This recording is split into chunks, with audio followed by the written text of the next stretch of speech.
To replace the battery in your Nissan Rogue key fob, first locate the small notch on the back of the fob, usually near the key ring.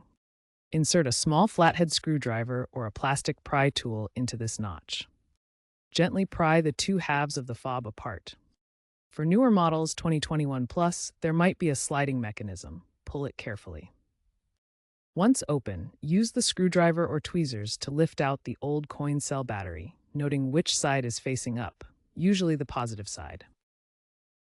With the fob open and the old battery removed, insert the new CR232 battery in the same orientation as the old one, making sure it's seated firmly. Avoid touching the battery contacts with your bare hands to prevent corrosion. Snap the case halves back together, ensuring they close securely. Test the fob by pressing the buttons to confirm it's working.